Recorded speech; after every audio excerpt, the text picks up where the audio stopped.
दोस्तों, मैं राज पांडे, आप देख रहे हैं आरसीएम टुडे। आइए जान लेते हैं अभी की लेटेस्ट अपडेट के बारे में। अभी की बड़ी खबर, ब्रेकिंग न्यूज़ के बारे में बात करेंगे। आपको मालूम होगा कि इस चैनल के माध्यम से जो भी जानकारी आपको दी जाती है पूर्णतः सही और सटीक होती है।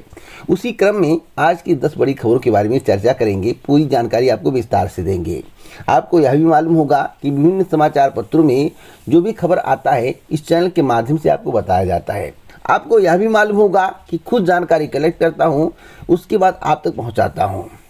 समाचार पत्र में जो खबर छपे, निकले, प्रिंट हो, आप उसे पढ़ें, वह सही हो या पूर्ण सत्य नहीं है, हो जाए यह भी पूर्ण सत्य नहीं है। इसलिए वीडियो को ध्यान से देखिएगा। जो भी जानकारी दूंगा सही दूंगा, समझाने का प्रयास करूंगा। इसका मतलब क्या है, आखिरकार ऐसा क्यों हो रहा है, तो विभिन्न प्रकार की जानकारी आपको मिलने वाली है। इसलिए वीडियो को लाइक शेयर कर दें। इसी प्रकार की ऑथेंटिक जानकारी के लिए चैनल को सब्सक्राइब करें, बेल आइकन दबाएं, ऑल पर सेलेक्ट करें, जिससे हमारी वीडियो का नोटिफिकेशन आप तक सबसे पहले पहुँच जाए, वीडियो को आप सबसे पहले देख पाएँ।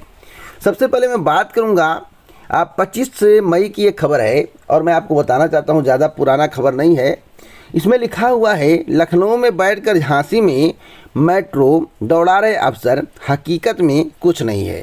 शासन ने 150 करोड़ किया आवंटित, यानी कि शासन ने मेट्रो के लिए, जो मेट्रो का प्रोजेक्ट है उसके लिए 150 करोड़ रुपये आवंटित कर दिया है।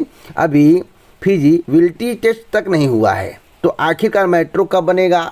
तो कथनी और करनी में ज़मीन आसमान का फ़र्क है। जो कहा जाता है वह होता नहीं है, जो हो जाता है उसका आपको अनुमान नहीं होता है, जो होना चाहिए वह समय से नहीं होता है, जो होना नहीं चाहिए वह हो जाता है, उसका आपको कोई फ़ायदा नहीं होता है। तो वही कहानी है। शासन के द्वारा 150 करोड़ रुपए की मंजूरी दे दिया गया, आवंटित कर दिया गया, लेकिन काम अभी शुरू नहीं हुआ है। जो मुख्य काम है, जो पहला काम है फिजिबिलिटी टेस्ट, वह अब तक नहीं हुआ। तो आखिरकार मेट्रो का काम कब होगा? सवाल सभी के जहन में है। आप लोग बताइए कि वर्तमान सरकार में जो भी कार्य किया जाता है, जो भी वादे किए जाते हैं, कितने पूरे होते हैं? आपकी राय हमारे लिए अति महत्वपूर्ण है। कमेंट बॉक्स में बताएंगे, सभी को जानकारी मिलेगी। अगली अपडेट है, अंक बढ़ाने को लेकर प्रलोभन। आपको मालूम होगा कि हाई स्कूल और इंटरमीडिएट परीक्षा परिणाम आने वाला है। किसका? यूपी बोर्ड का। उत्तर प्रदेश माध्यमिक शिक्षा परिषद यानी कि यूपी बोर्ड की वर्ष 2022 की बोर्ड परीक्षा में प्रश्न पत्र लीक हो जाने का दाग परीक्षा के दौरान लग चुका है। अब परिणाम तैयार किए जाने के बीच असामाजिक तत्वों के द्वारा नए ढंग से एंट्री की गई है। वह परीक्षा में शामिल हुए कई छात्रों और उनके अभिभावकों को फ़ोन पर प्रलोभन दे रहे हैं कि वह अधिक अंक दिला देंगे। तो परिवार वाले प्रलोभन में आ जा रहे हैं, अभिभावक प्रलोभन में आ जा रहे हैं और पैसा पेड कर रहे हैं। अगर ऐसा कोई पकड़ा गया करते हुए तो उस पर मुकदमा दर्ज कर दिया जाएगा। और इस तरह की हरकत इस समय हो रही है, तो ज़रा बच के रहिएगा और इस तरह के काम मत करिए, नहीं तो आपको जेल में चक्की पीसना पड़ेगा और जमानत अर्जी भी आपकी बार बार खारिज हो जाएगी, आपको जमानत भी नहीं मिलेगा। इसलिए गलत तरीके से नंबर बढ़वाना या गलत तरीके से काम करना, जो गलत हो उसमें आपको सज़ा मिलेगा, सज़ा का प्रावधान है। इसलिए आप सही तरीके से, सही रूल के हिसाब से नंबर पाएँ, टॉप करें, मेहनत से टॉप करें, ना कि गलत तरीके से पैसे देकर नंबर बढ़ाने का प्रयास करें। अगर ऐसा कोई पाया जाता है तो उस पर मुकदमा दर्ज किया जाएगा। परिणाम कब आएगा? तो देखिए, जो मुझे जानकारी प्राप्त हुई है, मूल्यांकन कार्य विधानसभा चुनाव के कारण उलझा रहा। स्थिति यह बनी कि यूपी बोर्ड की लिखित परीक्षा के बाद प्रायोगिक परीक्षा करानी पड़ी। इतना ही नहीं, प्रायोगिक परीक्षा और उत्तर पुस्तिकाओं के मूल्यांकन की तिथियां भी टकरा गईं, जिसके चलते दोनों कार्य साथ साथ चलते रहे। इन सब पे पार पाते हुए अब UP board high school intermediate परीक्षा परिणाम जारी करने की तैयारी में जुट गया है। परिणाम कब आएगा? तो परिणाम आपका जो है 15 से 20 जून के बीच में जारी करने की तैयारी चल रही, 15 से लेकर 20 जून के बीच में, तो इंतज़ार करें। अगली अपडेट है रेलवे को लेकर। आपको मालूम होगा कि लगातार आपको समाचार पत्र के माध्यम से रेलवे में पद समाप्त करने की खबर मिलती होगी। इस चैनल के माध्यम से अभी हाल ही में आपको जानकारी दी गई थी कि रेलवे के द्वारा 91,000 पद समाप्त करने की तैयारी चल रही है। 80,000 पहले की बात थी, 62,000 पहले की बात थी। आपको बता दें कि एनसीआर गठन जोन में थे 80,000 पद, अब रह गए 62,000। मैं आपको बताना चाहता हूं कि लगातार पद समाप्त क्यों किए जा रहे हैं। सीधा सा जवाब है और सीधा आपका सवाल है, मेरा सीधा जवाब है। मेरा जवाब यह है कि जब रेलवे का निजीकरण किया जा रहा है तो भाई जो ठेका लेगा वो अपने हिसाब से कर्मचारी रखेगा, अपने हिसाब से वेतन देगा, आपके कहने में वेतन नहीं देगा। इसलिए जो धीरे धीरे करके मुझे लगता है ऐसे पद को समाप्त किया जा रहा है जिसकी ज़रूरत नहीं है, मुझे लग रहा है। तो सरकारी नौकरी की चाह रखने वाले युवाओं को बड़ा झटका है। पद समाप्त किए जाएंगे तो वैकेंसियां कम आएंगी। एनसीआर 10,000 पदों पर संकट। आला अफसरों के मुताबिक रेलवे में ऐसे कई पद जिनका उपयोग नहीं होता है, बोर्ड को 31 मई तक भेजी जानी है इसका रिकॉर्ड। नॉन सेफ्टी कैटेगरी के पद भी इसमें शामिल हैं। तो जो सूची तैयार की जा रही है पद को समाप्त करने की, उसमें नॉन सेफ्टी कैटेगरी के पद भी शामिल हैं। तो क्या यह झटका नहीं है? आखिरकार पद को समाप्त क्यों किया जा रहा है? क्या पद को समाप्त करने की खबर आपको 2014 के पहले किसी भी समाचार पत्र के माध्यम से देखने को मिली थी? कमेंट बॉक्स में जरूर बताइएगा, आपकी राय हमारे लिए अति महत्वपूर्ण है। अगली अपडेट है एक महत्वपूर्ण बयान को लेकर। आपको बता दें, मध्य प्रदेश के मुख्यमंत्री शिवराज सिंह चौहान के द्वारा, जिन्हें लोग मामा भी कहते हैं, उनके द्वारा एक महत्वपूर्ण बयान दिया गया है। भाजपा में मीडिया प्रभारियों के अपराधों में लिप्त होने के मामले सामने आने के बाद पहले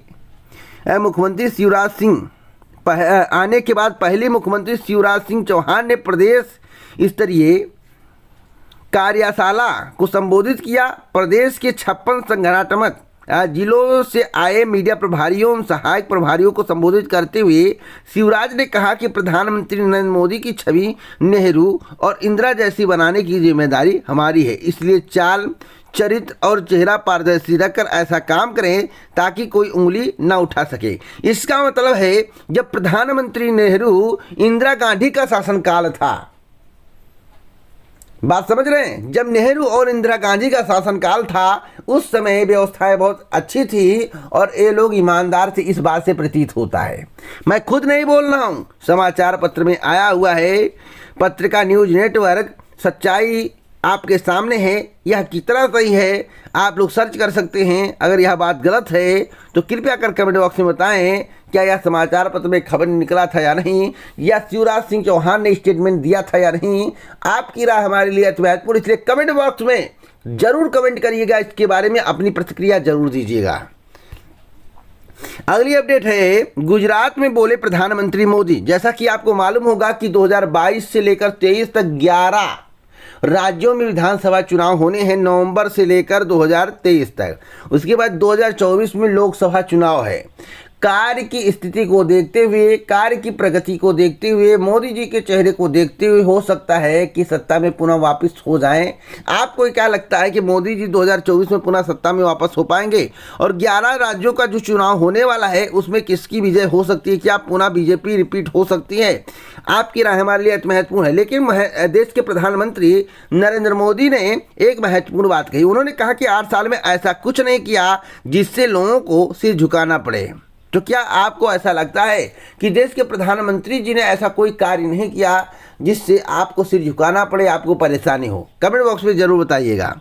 अगली अपडेट है गणित को लेकर। गणित एक ऐसा सब्जेक्ट है जो दिलचस्पी रखने वाले युवाओं के लिए मील का पत्थर साबित होता है। यानी कि प्रतियोगी परीक्षाओं में अगर जिसका गणित बेस्ट है उसके नंबर कम करते हैं, उसका ज़्यादा से ज़्यादा सॉल्व हो जाता है क्वेश्चन, उसको नंबर ज़्यादा मिलते हैं, उसके नंबर इंक्रीज हो जाते हैं। लेकिन किस राज्य के युवा गणित में पारंगत माने जाते हैं? एक डाटा मैं आपको देना चाहता हूं। मैं आपको बता दूं, गणित में जम्मू कश्मीर, पंजाब, चंडीगढ़, राजस्थान के छात्र अव्वल। गणित में जम्मू कश्मीर, पंजाब, चंडीगढ़, राजस्थान के छात्र अव्वल। बेहतरीन प्रदर्शन में पिछले वर्षों की तुलना में यूपी, हरियाणा, हिमाचल व बिहार की भी बढ़त। तो ये लोग जो है गणित के मास्टरमाइंड हैं, यानी कि गणित में पारंगत हैं, जो अपने राज्य का नाम ऊंचा कर रहे हैं। तो ऐसे छात्रों को नमन है, दिल से सलाम है। अगली अपडेट है बीएड प्रवेश परीक्षा को लेकर। बीएड प्रवेश परीक्षा की तैयारी शुरू कर दी गई है। आपको मालूम होगा कि बीएड प्रवेश परीक्षा किस तिथि में होगी। इस चैनल के माध्यम से बताया गया था कि जून में कराने की तैयारी चल रही है। बीएड प्रवेश परीक्षा के लिए 1400 से अधिक केंद्र बनाने की तैयारी चल रही है। रुहेलखंड विश्वविद्यालय बीएड संयुक्त प्रवेश परीक्षा कराने की तैयारी में जुटा है। देखिए, पहले जुलाई का जिक्र था, फिर जून का जिक्र है, तो परीक्षा के संबंध में इस चैनल के माध्यम से बहुत पहले बताया गया है। 1400 केंद्र बनाने की तैयारी चले। अब 1400 लिखा हुआ है, इसका मतलब नहीं कि 1400 बनेगा। 1300 कुछ भी हो सकता है, 1400 कुछ भी हो सकता है। तो रुहेलखंड विश्वविद्यालय बीएड संयुक्त प्रवेश परीक्षा कराने की तैयारी में जुट गया है। इस बार के लिए परीक्षा केंद्रों की संख्या थोड़ी बढ़ाने के तैयारी में विश्वविद्यालय है। 1400 से अधिक केंद्र बनाए जा सकते हैं। इससे पहले इस परीक्षा के लिए कभी इतनी बड़ी संख्या में केंद्र नहीं बनाए गए हैं।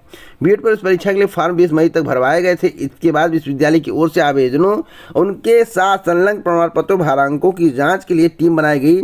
जांच किस तरह से होगी, अंकों का जोड़ कैसे लगाया जाएगा, इसके लिए तकनीकी एजेंसी विश्वविद्यालय ने 25 से अधिक शिक्षकों को प्रशिक्षण दे रही है। तो अब तैयारियां शुरू कर दी गई हैं। आवेदन कितने आए हैं, तो रिकॉर्ड 6,69,000 आवेदन प्राप्त हो चुके हैं। तो जितने भी बीएड के अभ्यर्थी हैं, बीएड की तैयारी कर रहे हैं, उन सभी के लिए गुड न्यूज़ है कि परीक्षा जल्द से जल्द होगी और परिणाम भी आपको जल्द से जल्द देखने को मिलेगा। तो बीएड के जितने भी अभ्यर्थी हैं, जमकर तैयारी करो अगर आपको गवर्नमेंट कॉलेज चाहिए। अगली अपडेट है, जुलाई में होगी पीजी की प्रवेश परीक्षा, मंगलवार तय हो जाएगा एजेंसी का नाम। यानी कि मंगलवार तक तय करने की तैयारी चल रही है। एजेंसी का नाम जो है मंगलवार तक तय हो जाएगा। जुलाई में होगी पीजी की प्रवेश परीक्षा, इसके बाद होंगे आवेदन। तो एजेंसी का जब नाम तय हो जाएगा उसके बाद ही आवेदन प्रक्रिया शुरू होगी। तो उम्मीद है कि जल्द से जल्द आपको इसके संबंध में आधिकारिक नोटिस देखने को मिल सकता है। अगली अपडेट है, सेना में 2 साल बाद नई नीति से भर्ती की तैयारी। तो जवानों का कार्यकाल 6 महीने के प्रशिक्षण समेत हो सकता है कुल 4 वर्ष का। तो भैया ये संविदा वाला तो घटना नहीं होने वाला है। जैसा कि आपको मालूम होगा कि 3 वर्ष पर अगर आप कोई सेना में भर्ती होना चाहता है तो उसका भी जिक्र आप लोगों ने समाचार पत्रों में पढ़ा था। कोरोना के कारण पिछले 2 साल से बंद सेना की भर्ती शुरू करने की तैयारी हो गई। हालांकि इस बार एक नई नीति के तहत भर्ती की बात की जा रही है। इस नीति के तहत अधिकारी से नीचे के पदों पर अल्प अवधि यानी कि शॉर्ट सर्विस के लिए सेना में भर्ती की जाएगी। इस नीति के तहत भर्ती किए जवानों का कार्यकाल 6 महीने के प्रशिक्षण समेत कुल 4 वर्ष का हो सकता है। बताया जा रहा है कि नई नीति के तहत भर्ती होने वाले जवानों को सेना छोड़ते समय कुछ लाख रुपए एक मुफ्त पैकेज दिया जाएगा। कुछ जवानों को 4 साल पूरा होने के बाद दोबारा स्क्रीनिंग के जरिए नियमित करने की भी योजना है। तो इसका मतलब भैया पहले आपको परमानेंट नहीं किया जाएगा, पहले आपको संविदा पर किया जाएगा। कुछ ऐसे पद हैं, तो देखना होगा आगे क्या होता है। कोई अपडेट होगी ज़रूर मैं आपको दूंगा। बेरोजगारी देश में चरम पर है। आज के समाचार पत्र में इसका जिक्र किया गया है। 60 लाख सरकारी पद खाली पड़े हैं। 60 लाख सरकारी पद खाली पड़े हैं। और मैं आपको बताना चाहता हूँ, सांसद वरुण गांधी ने कहा कि केंद्र व राज्य सरकारों में 60 लाख से अधिक पद खाली पड़े हैं। नौकरी नहीं मिलने के कारण करोड़ों युवा तनाव में हैं। आखिर इन पदों का पैसा कहाँ जा रहा है, युवाओं को यह जानने का हक है। तो क्या इसके बारे में देश के प्रधानमंत्री या सरकार बताएगी? आपको बताना चाहता हूँ, मोदी सरकार नौकरी देने में नहीं छीनने में सक्षम है, ऐसा राहुल गांधी ने भी कहा है। तो वरुण गांधी भी बोल रहे हैं, राहुल गांधी भी बोल रहे हैं। और वरुण गांधी ने कहा कि 60 लाख पद खाली है, तो 60 लाख पद कम नहीं होते हैं। अब देखना होगा कि 60 लाख पदों को कब तक भरा जाता है। क्या उम्मीद इस सरकार से आप करते हैं कि 60 लाख पदों को भर दिया जाएगा? आपकी राय हमारे लिए अति महत्वपूर्ण है। कमेंट बॉक्स में खूब कमेंट करिएगा, खूब बताइएगा और लाइक वीडियो को करना मत भूलिएगा। अगली अपडेट है, समान नागरिक संहिता लाने की तैयारी में केंद्र। पहली बार सरकार ने दी स्पष्ट जानकारी। उत्तराखंड की पहल को शुरुआत माना जा रहा है। तो मैं आपको बताना चाहता हूं, केंद्र सरकार ने देश के नागरिकों के लिए समान नागरिक संहिता लाने की तैयारी कर दी है। इस कानून का केंद्रीय बिल किसी भी समय संसद में पेश किया जा सकता है। परीक्षण के तौर पर उत्तराखंड में कानून बनाने की कवायद शुरू की गई। वहां एक कमेटी का गठन कर दिया गया। खास बात है कि इस कमेटी के लिए ड्राफ्ट निर्देश बिंदु केंद्रीय कानून मंत्रालय ने ही भेजे हैं। इससे साफ है कि कानून का ड्राफ्ट केंद्र सरकार के पास तैयार है और कभी भी इसे संसद में पेश किया जा सकता है। तो आपको क्या लगता है कि वास्तव में यह लागू हो जाएगा, और लागू होने से इसका कितना लाभ होगा, कमेंट बॉक्स में जरूर बताइएगा। अगली अपडेट है सीटेट को लेकर। सीटेट का नोटिफिकेशन कल तक हो जाएगा तैयार। गुड न्यूज़ आप लोगों को दे रहा हूँ। बहुत जल्द तैयार होने वाला सीटेट का नोटिफिकेशन, और इस महीने के लास्ट या जून के प्रथम सप्ताह यानी कि 10 जून तक आपको नोटिफिकेशन वेबसाइट पर देखने को मिल सकता है। गुड न्यूज़ है, जैसा कि जो भी जानकारी कलेक्ट करता हूँ वही आप तक पहुँचाता हूँ। अगर आपको किसी प्रकार की अथेंटिक जानकारी सही समय पर चाहिए, सही सटीक चाहिए, तो चैनल को सब्सक्राइब करें, बेल आइकन दबाएं, ऑल पर सेलेक्ट करें। जय हिंद, जय भारत, नमस्कार।